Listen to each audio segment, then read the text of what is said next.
We are just 22 subscribers away from 194K here on the Cowboys Report. We almost got there in our Week 1 matchup. Maybe we would have if it wasn't such a blowout in favor of the Cowboys. We'll be live on Mondays, Thursdays, and every Cowboys game day. So if you haven't already, make sure you guys are subscribed.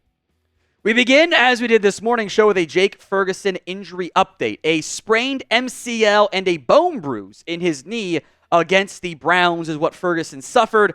That is not a season-ending injury. Now, Ian Rappaport says he's probably going to miss time. Todd Archer says not so fast, my friends. Jake Ferguson could still play against the New Orleans Saints after being diagnosed with a bone bruise and a minor sprain of the MCL, we'll not use the medical terms, in his left knee against the Browns, according to a source. So all things considered, I think that's a win. That's a lot better than, he tore his ACL, he's out for the year, and now you don't have a proven tight end, and you're kind of very worried about your secondary pass catchers beyond CeeDee Lamb. It is a potential notable loss for at least a few weeks. Jake Ferguson, if he doesn't play, probably puts more pressure on Luke Schoonmaker to step up, the second-round pick out of Michigan. Brevin Spann-Ford played a pretty good amount last week, and we'll see if John Stevens Jr. can get healthy. Schoonmaker and Spann-Ford, probably still more blockers than anything.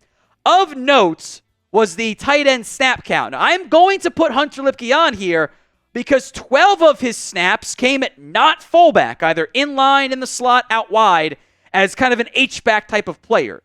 The way Mike McCarthy's offense, he said this before, works, he buckets fullback and tight end together. Lipke played some tight end in this game. Now, that's not to say he's going to be out there running routes and stuff, but is worth mentioning. Luke Schoonmaker and Brevin Spann-Ford both played 19 snaps apiece. More so in heavy personnel looks, which Mike McCarthy likes to utilize. But if Ferguson is out week 2, those guys are going to have to play a bigger role. Plus, who knows in the end about John Stevens' hamstring injury. So with the apparent possibility that Jake Ferguson could play in week 2, would you play him? Y for yes, N for no. I want you guys to sound off for me at the pinned comment of today's video. That ad comes here on YouTube. It's just fine. Take advantage of it. Head down there. Would you play him? Y for yes, N for no. Speaking of dudes you played, how about the rookie offensive linemen? That is Tyler Guyton and Cooper Beebe. I want to spend some time kind of going through some more takeaways from week 1 after getting the All-22, which much improved this year, by the way. Very happy about that. Let's start with Guyton. Up and down. Only allowed 2 pressures. Didn't have the best run blocking grade. I think there were some missed assignments, missed opportunities on some runs that didn't go very long that you can certainly blame to an extent on Guyton and the offensive line. The one thing I want to see get changed from Tyler Guyton, and you saw it a couple times in week 1, when he messes up, he drops his head and tries to headbutt the defensive lineman. Now, he's so athletic, he's able to recover, but as he fixes that flaw in his technique, he's going to be even better. Cooper Beebe, meanwhile, our friendly dirt napper, played pretty well. No sacks, no hits, no hurries, a 71.6 run blocking grade. Thought there was one play that he was kind of like, Dak was clapping to get the snap off, and it didn't happen late in the game, which is worth mentioning. But we weren't calling out their names a lot. There was 2 reps really where Guyton just got smoked by Myles Garrett. It's going to happen. Against the level of defense you were playing, I think that was a pretty good look at what you got. I think you're pretty pleased with how those first-year players performed.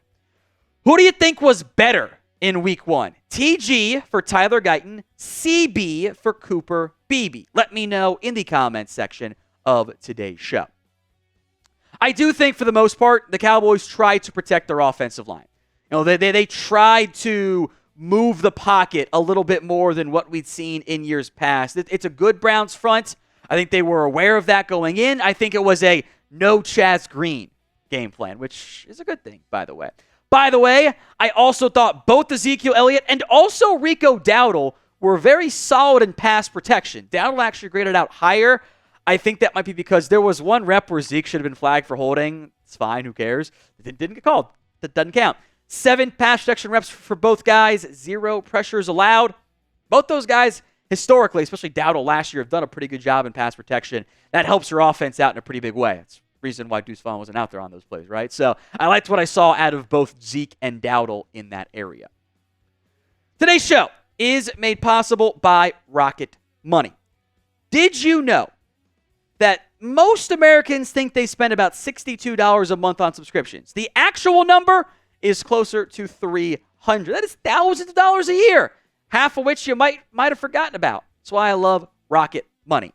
They can find the subscriptions that you've forgotten about and make your life a little bit easier. It is a personal finance app that helps find and cancel your unwanted subscriptions, monitors your spending, helps lower your bills, all that you can grow your savings. They have full control over your subscriptions and a clear view of your expenses. You can even just upload your bill, and they will try to negotiate to lower it for you, sometimes by up to 20%. Rocket Money has over 5 million users and a total of $500 million in canceled subscriptions, saving members up to $740 a year when using all of the app's features. Stop wasting money on things you don't use. Cancel your unwanted subscriptions by going to rocketmoney.com/Cowboys. That's rocketmoney.com/Cowboys. Links in the comments and the description of today's show. One group that I thought impressed me, by the way, overall, was the play of your starting corners. Trayvon Diggs, Kalen Carson, and Jourdan Lewis, I thought all played really well for you against the Cleveland Browns. Let's go player by player here. Jourdan Lewis, I think, is back to being one of the more underrated players on your Cowboys roster. Not only was he impactful in the run game, he was awesome in coverage. Now, you might say, Tom, he allowed 4 catches on 5 targets. So, if it's for 14 yards and none of them go for first downs, you did your job. Might not have been the splashy, sexy pass breakups, but Jourdan Lewis stuck his nose into the football a bunch. I was very impressed with what we saw out of Jourdan Lewis. Trayvon Diggs, welcome back, my friend. 6 of 9, nice, on completions allowed against targets. Just 23 yards. None of them went for first downs. Had 2 pass breakups, one of which was a pick. Welcome back to football, Trayvon Diggs. I thought he played really well, and I thought for a 5th-round pick, Kalen Carson held his own.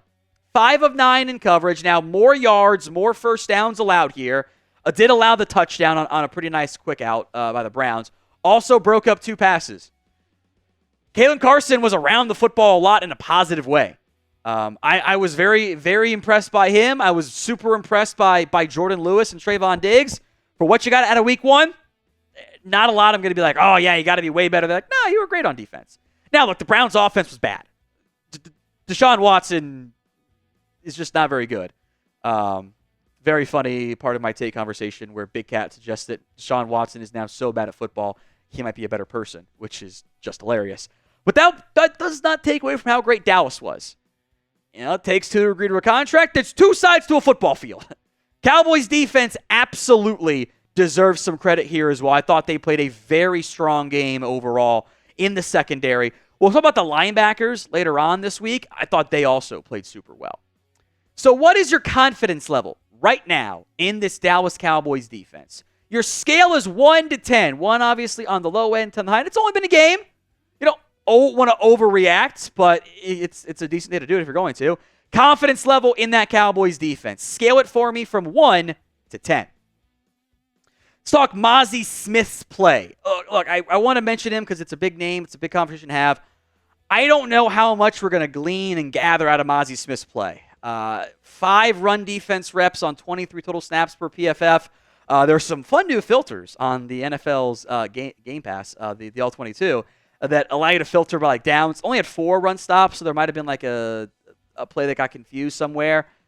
It was nothing going on there. There was one play I thought he didn't have a great rep on that rundown. Everything else was really good. Wasn't getting turned. Was taking on the blockers. When your run defense plays great and your linebackers are around the football a lot near the line of scrimmage, I think that means your defensive tackles did a good job. Now, there weren't that many run plays early in the game for Mazi Smith to be out there, but for a small sample size, I thought it was all pretty good. I think that he held the line well. He did his job, what he's asked to do on the All-22. There was one pressure. It wasn't much of an impact to the passing game. That's okay when everybody else did it. Again, that probably means he's doing his job with what he's asked to do. So, small sample size, but a good first step, I think, for Mazi Smith.